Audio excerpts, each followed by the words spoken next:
Hello friend, नमस्ते। स्वागत है मेरे चैनल में। आइए सुनते हैं बेटी विवाह गीत। मोरा पिछुअरिया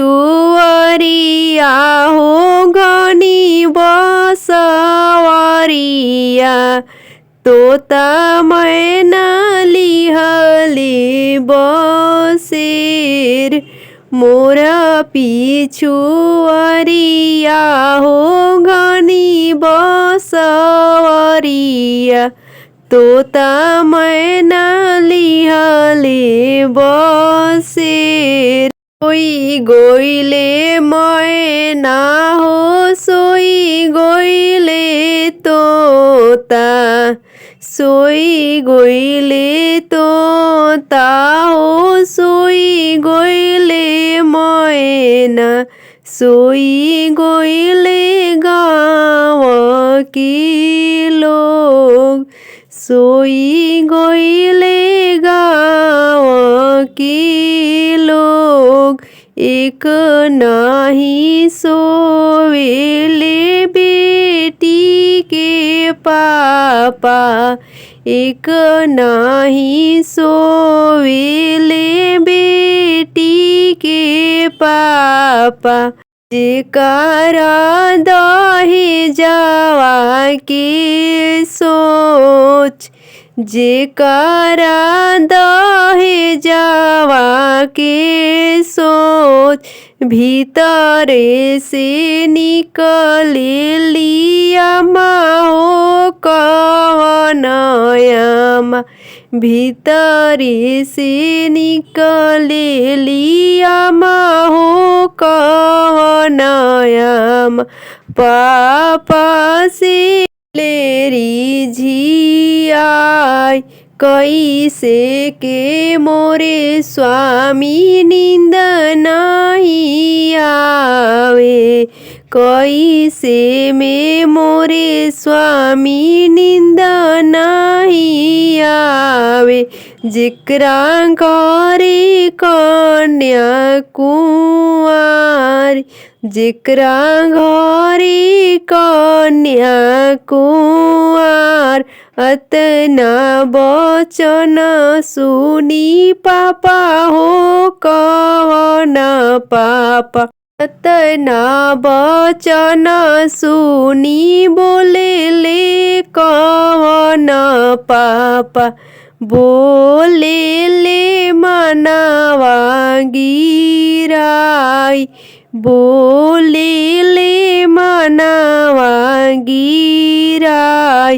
कुछु तो हम सोती ना, कुछु हम जागी ना, कुछु दहेजवा की सोच, कुछु धनी सोती ना, कुछु धनी जागी ना, कुछु धनी दहेजवा के सोच। बेटी के भइला पे मन खुश भइले, अब भइले बहुते ही सोच। बेटी के जनमला पे बाजा बजवनी, अब भइले मनवा उदास। मोरा पिछुअरिया हो घनी बसवरिया, मोरा पिछुअरिया हो घनी बसवरिया, तोता मैना लिहले बसे। सोई गइले तोता हो सोई गइले मैना, सोई गइले गाँव के लोग, सोई गइले गाँव के लोग।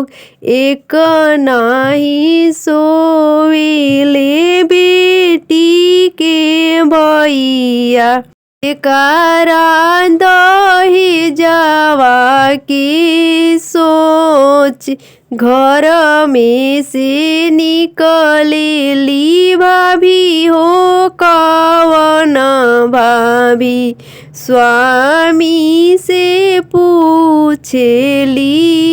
ऐसे के मोरे स्वामी नींद नाही आवेला, जेकरा घरे कन्या कुंवार। तना बचन सुनी भैया हो कवन भैया बोले ले मनावा गिराय। कुछ हम सूती न कुछ हम जागी न, कुछु हम दहेजवा की सोच, कुछु हम दहेजवा की सोच।